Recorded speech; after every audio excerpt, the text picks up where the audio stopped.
All right, we are finally in the home stretch of the Dext QuickBooks JobTread workflow videos. And in the last video, I published a couple of receipts, bills, and after that video ended, I went ahead and published one more.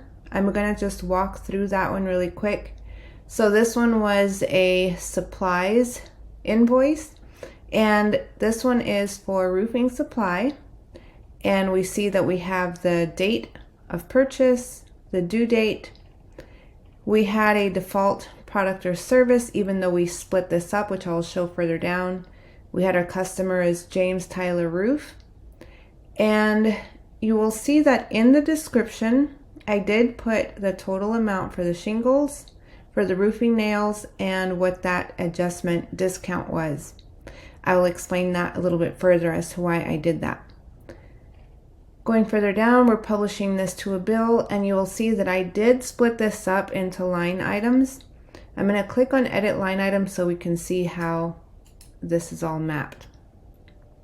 Now in this description, I did put shingles, nails, adjustment, discount. These were all mapped to the product of roofing materials. And the customer, even though you can't see the full thing here, oh, here it is, James Tyler Roof.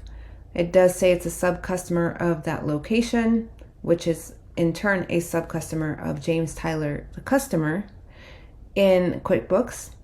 This is all mapped to a residential job. And I did go ahead and put in the quantity and unit price, and it gave me the totals. Okay, so I'm going to click done here.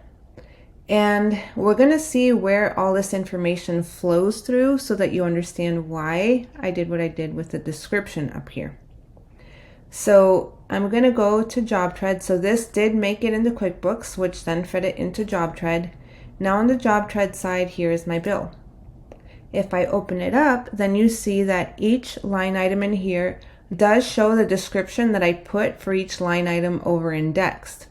You don't see here the description that I put in the description field overall listed in here, but you do see it in the subject line. Now this may or may not be important to you depending on how you're looking at things in your budget. So what I'm going to do is go to the budget, and we're going to take a look at where these items show up. So I'm going to change this to the job costing view, and you'll see that it changed from the cost groups over to the cost codes. Now in the settings here, you'll see that it says group by cost code. So if yours doesn't do that, then maybe somebody fiddled with this before and it was set to a different grouping. So you would just have to group by cost code. Now we're going to take a look here and see where everything went. Okay, I'm going to click on this drop down, and you'll see they are spread out over a couple of different items. Now you'll notice that there's nothing in my roofing nails, which was something that I published.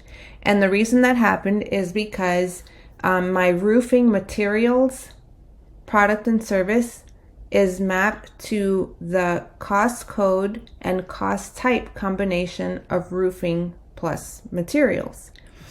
And whenever these items are published from Dext into QuickBooks, or just from QuickBooks into the JobTread side, they're going to go to the first item that has that combination. And so in this case, it was the architectural shingles, and the roofing nails would have to be mapped independently.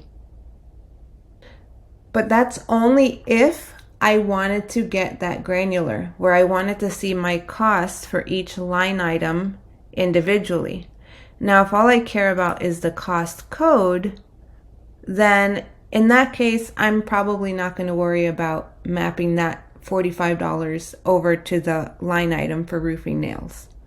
So that's up to you, depending how you are running things in your company. So let's say that I do want to change that.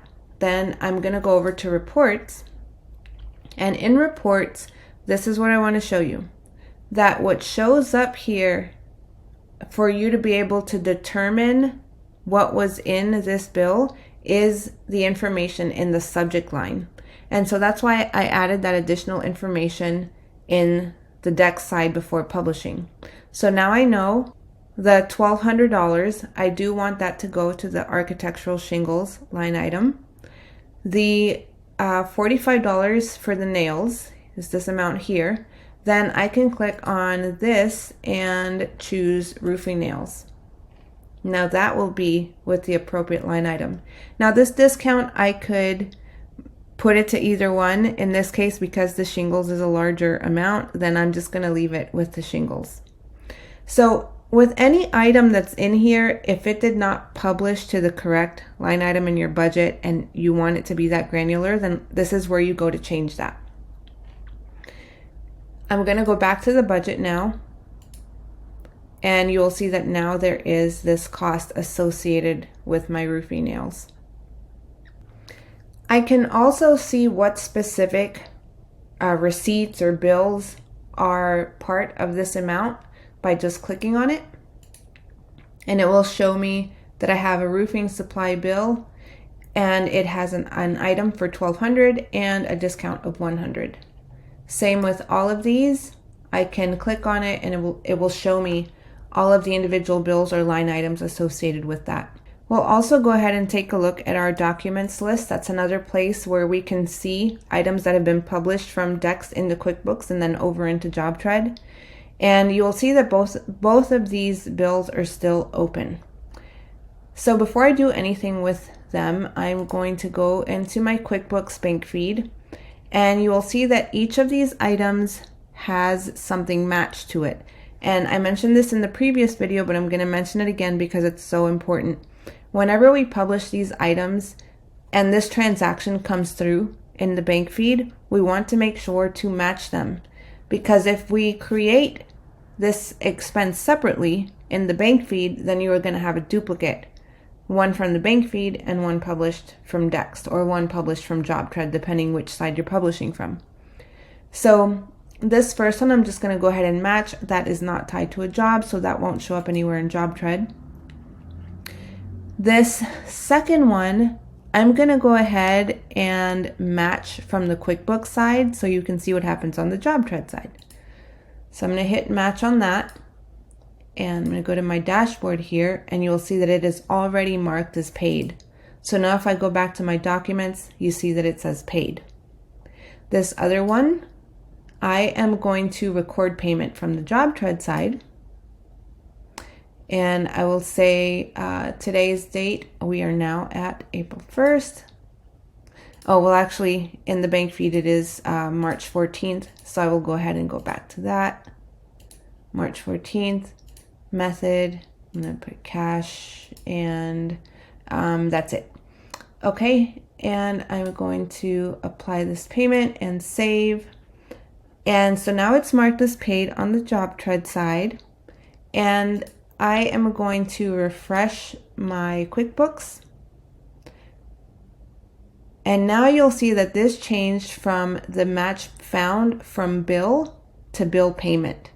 And so if there is a payment created externally that integrates into QuickBooks or pushes over into QuickBooks, then I want to make sure to match to the payment and not the bill. So payment, yes, that looks good. And so now that's all done. Now I just want to review a couple of troubleshooting items. On the Dext side, I went ahead and unpublished a receipt for this hardware store item.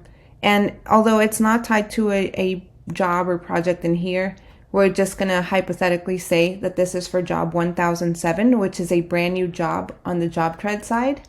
So that is right here, job 1007. If I go to look for that job here, it's not going to find it. So no results found. And that is because there has not been a document yet that has caused that job to be created in QuickBooks. So what we can do is go to the job in JobTread, and I'm on the dashboard. And if I scroll down at the bottom of the left-hand side, it's going to say push to QuickBooks. So I'm going to do that. And in QuickBooks, it will be job 1007. So had I changed the name here for this job prior to publishing, then it would show up as whatever I named it as. And that would be true for QuickBooks, which of course feeds that into Dext. And so in Dext, it would be whatever it says right here. Now, if you change it after publishing, then that it's still going to show up as job 1007 or whatever number it is. Okay, close. Just because I push that into QuickBooks, though, doesn't mean it will automatically show up in Dext. So in Dext, what I need to do is go scroll down to Connections, Integrations, and I'm going to click on Manage Connection and Refresh Integration Data. It says, please check in a couple of minutes. And this is true. It's not going to show up automatically. You do have to give it a few minutes. So usually when this happens, I just go do something else for a couple minutes and then I come back to it. So I am going to pause the video for a second. Okay, we're back. And now that if I go to customer, now I do have job 1007. So that is how that works if you run into that. One last thing that I want to show on the JobTread side,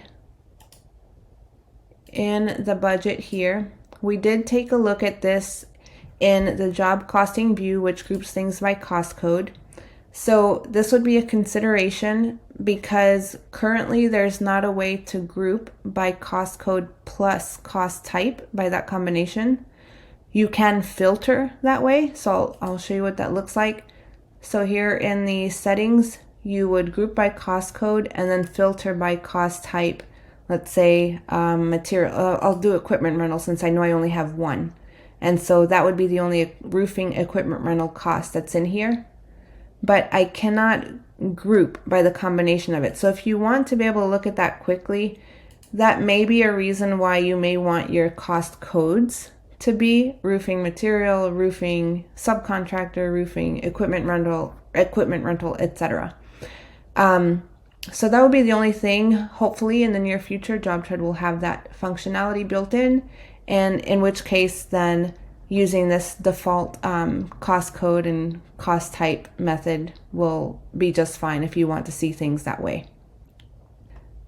So that's about it for the basic communication between Dext, QuickBooks, and JobTread. If you'd like to see another more specific item covered, then just let me know. You can email Andrea at contractorskeeperllc.com.